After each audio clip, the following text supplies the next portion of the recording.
Hey everybody, this is Anamika and you are watching Pathshala Rishikesh. आज की video में हम स्टैटिक जीके का एक बहुत ही महत्वपूर्ण जो टॉपिक है वो डिस्कस करने वाले हैं, जो कि है world heritage sites of India, यानी कि भारत में यूनेस्को की जो विश्व धरोहर स्थल हैं उनके बारे में हम डिस्कस करेंगे। टोटल कितनी भारत में एट प्रेजेंट है वो भी मैं आपको बताऊंगी। इसके अलावा यूनेस्को से जुड़े हुए जो भी तथ्य होंगे, जो भी फैक्ट्स होंगे, वो भी हम डिस्कस करेंगे, जो भी आपके एग्जामिनेशन में क्वेश्चन बनते हैं वो सारी चीज़ें इसमें होंगी। यानी कि ये जो कंप्लीट टॉपिक होगा स्टैटिक जीके का, ये आपका कवर हो जाएगा। 2022 के हिसाब से हम ये टॉपिक पढ़ने वाले हैं।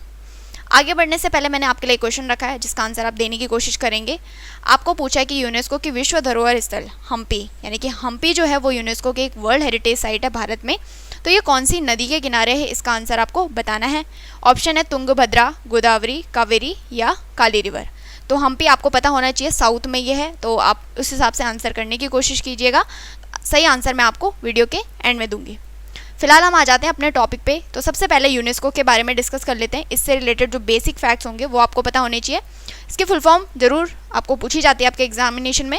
तो United Nation Educational, Scientific and Cultural Organization इसकी फुल फॉर्म होती है, क्योंकि यूनाइटेड नेशंस के द्वारा बनाया गया, जितनी भी यूनाइटेड नेशन में जो कंट्रीज आती हैं उनके द्वारा ये बनाया गया है। तो यूएन तो आपका यूनाइटेड नेशन हो गया, उसके बाद एजुकेशनल, साइंटिफिक, कल्चरल ऑर्गेनाइजेशन इसकी फुल फॉर्म हो जाएगी। इसके बाद अगर इसके इस्टेब्लिशमेंट की ईयर की बात करें कि कब इसका इस्टेब्लिशमेंट हुआ था, कब इसकी स्थापना की गई थी, तो 1945 में, यानी 1945 में 16 नवंबर। तो ये भी आप याद रखेंगे, डेट इतनी इंपॉर्टेंट नहीं है, ईयर जरूर याद रखिए। 1945 में इसकी फॉर्मेशन की गई थी।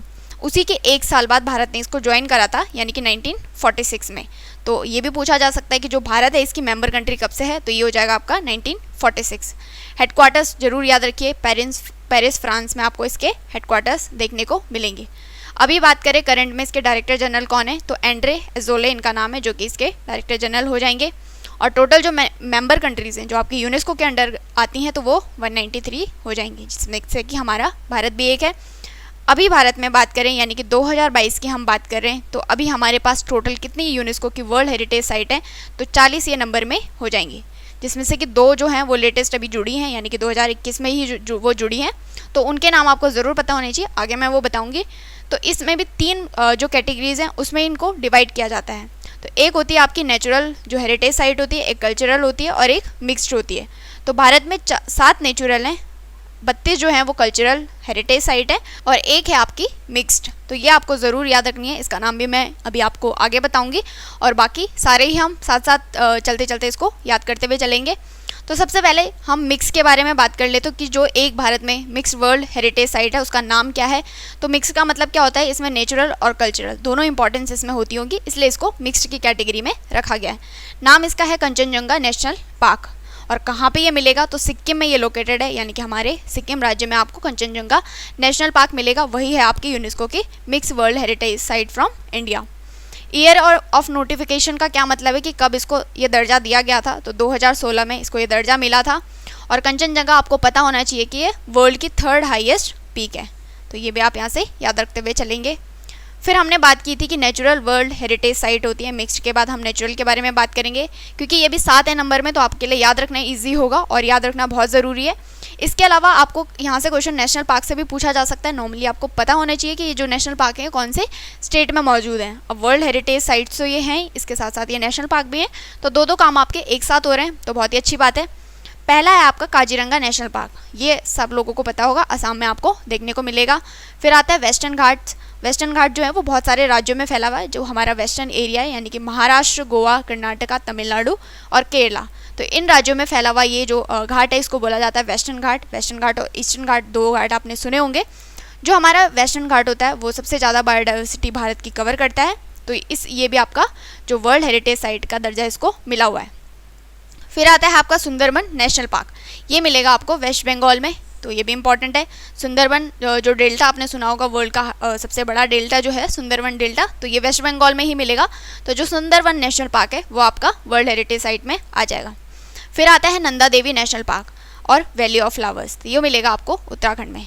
और नंदा देवी आपको पता होना चाहिए कि भारत की दूसरी सबसे बड़ी ऊंची चोटी भी है, तो ये उत्तराखंड में मिलेगी। और उत्तराखंड में इसको नेचुरल वर्ल्ड हेरिटेज साइट का इसको दर्जा दिया गया है। तो उत्तराखंड के जो भी स्टूडेंट है उनके लिए इंपॉर्टेंट हो सकता है, तो आपको याद रखना है जो नंदा देवी नेशनल पार्क और वैली ऑफ फ्लावर्स जो है वो आपका नेचुरल वर्ल्ड हेरिटेज साइट में आता है।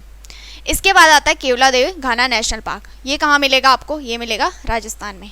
ये आपका जो क्वेश्चन है ये वैसे भी पूछा जाता है कि केवलादेवी जो घाना नेशनल पार्क है ये कौन से स्टेट में मिलेगा, तो ये आपको इन जनरल भी पता होने चाहिए। और यहाँ पे मैंने आपको बता दिया कि ये यूनेस्को की वर्ल्ड हेरिटेज साइट में आता है। फिर आता है मानस वाइल्ड लाइफ सेंचुरी जो कि असम में है, और सातवां है ग्रेट हिमालयन नेशनल पार्क जो कि हिमाचल प्रदेश में देखने को मिलेगा। ये 7 नेचुरल साइट्स हो गई। अब हम बात करेंगे जो कि कल्चरल हेरिटेज साइट है। अभी टोटल 32 हैं, तो 32 तो आपको नहीं याद रखने और 32 पूछे भी नहीं जाते हैं। जो इंपॉर्टेंट है वो मैंने आपके लिए रखे हैं, तो इनके नाम हम देख लेते हैं। सबसे महत्वपूर्ण ये 2 जो मैंने आपको बताए थे कि अभी 2021 में ऐड किए गए हैं, तो एक तो धौलावीरा हो जाएगा जो कि मिलेगा आपको गुजरात में, इसको 2021 में ऐड किया गया था। इसी के साथ दूसरा काकातीय रुद्रेश्वर टेम्पल, या जिसको रामाप्पा टेम्पल भी बोल सकता है कि रामाप्पा टेम्पल कौन से जिसको कि हाल ही में यूनेस्को वर्ल्ड हेरिटेज साइट का दर्जा मिला है, ये कौन से स्टेट में मौजूद है, तो ये मिलेगा आपको तेलंगाना में, और इसको भी इसके साथ 2021 में ऐड किया गया था। और दोनों को कल्चरल हेरिटेज साइट में रखा गया, तो ये भी आप याद रख सकते हैं। पूछा जा सकता है कि ये जो रामाप्पा टेम्पल और धौलावीरा जो साइट है ये कौन से साइट में आती हैं, तो ये हो जाएंगे कल्चरल हेरिटेज साइट्स। इसके बाद जयपुर सिटी की बात करें तो राजस्थान में ही आपको देखने को मिलेगा। नालंदा यूनिवर्सिटी जो कि बिहार में है, ये भी आपका यूनेस्को की हेरिटेज साइट में आता है। जंतर मंतर राजस्थान में जो मौजूद है ये भी आएगा। रेड फोर्ट यानी कि जो लाल किला है दिल्ली में, ये भी आपका वर्ल्ड हेरिटेज साइट में आएगा। इसके बाद group of monuments of Hampi, जो हम्पी में आपको बहुत सारे मॉन्यूमेंट्स मिलते हैं, वो भी आपका वर्ल्ड हेरिटेज साइट में आता है। जिससे मैंने आपको क्वेश्चन भी पूछा था कि जो हम्पी है वो कौन सी नदी के किनारे है, वो आपको हम्पी पता होना चाहिए, कर्नाटका में है। और हम्पी से आप एक और क्वेश्चन याद रख सकते हैं, ये जो विजयनगर एम्पायर हुआ करता था उसकी ये लास्ट कैपिटल हुआ करती थी, तो हम्पी ही इसका नाम है, और कर्नाटका में आपको ये देखने को मिलेगा। फिर आते हैं रॉक शेल्टर ऑफ भीमबेटका, यानी कि भीमबेटका की जो गुफाएं मध्य प्रदेश में मिलती हैं, ये भी वर्ल्ड हेरिटेज साइट में आती हैं। हुमायूं टॉम जो कि दिल्ली में है, यानी कि हुमायूं का मकबरा। ताजमहल जो उत्तर प्रदेश में है। एलिफेंटा केव्स जो महाराष्ट्र में है। फतेहपुर सिकरी जो कि उत्तर प्रदेश में, ये भी आपकी वर्ल्ड हेरिटेज साइट में आती है। फतेहपुर सिकरी जो बनाई गई थी, अकबर के द्वारा बनाई गई थी, ठीक है, तो ये भी आप याद रख सकते हैं। सन टेम्पल, या जिसको कोणार्क सन टेम्पल भी बोला जाता है, ये मिलता है उड़ीसा में, ठीक है, तो ये भी आपका वर्ल्ड हेरिटेज साइट में आता है। इसके अलावा अजंता केव्स, एलोरा केव्स, ये दोनों महाराष्ट्र में है, और दोनों को ही वर्ल्ड हेरिटेज साइट यानी कि यूनेस्को की जो विश्व धरोहर स्थल है इसका दर्जा मिला हुआ है। तो ये 32 में से कुछ जो इंपॉर्टेंट थे, जो क्वेश्चन पूछे जाते हैं रिपीटेडली, वो मैंने आपको बता दिए हैं, तो इनके नाम आप याद कर लेंगे। इसके अलावा भी अगर आप करना चाहते हैं तो वो आपकी स्वेच्छा है, लेकिन इसको आप ज़रूर याद करके जाइए। अब मैं आपको क्वेश्चन का आंसर बता देती हूँ जो मैंने आपको पूछा था कि यूनेस्को की जो विश्व धरोहर स्थल है हम्पी, ये कौन सी नदी के किनारे है, तो इसका आंसर हो जाएगा ए, बिल्कुल सही, तुंगभद्रा रिवर, ठीक है। तो ये मैंने वही बताया जो विजयनगर एम्पायर की लास्ट कैपिटल हुआ करती थी हम्पी, जो कि कर्नाटका में है, तो ये तुंगभद्रा रिवर के किनारे पे मौजूद हो जाएगी। तो ये था एक छोटा सा टॉपिक जो यूनेस्को वर्ल्ड हेरिटेज साइट है, वो हमने सारी कवर कर लिए। तो आई होप ये वीडियो आपके लिए हेल्पफुल रहेगी, आपके एग्जामिनेशन में ज़रूर यहाँ से क्वेश्चन बनेंगे। तो इसी तरीके की महत्वपूर्ण वीडियो के लिए देखते रहिए Pathshala Rishikesh. Thank you so much, have a nice day, bye bye, take care.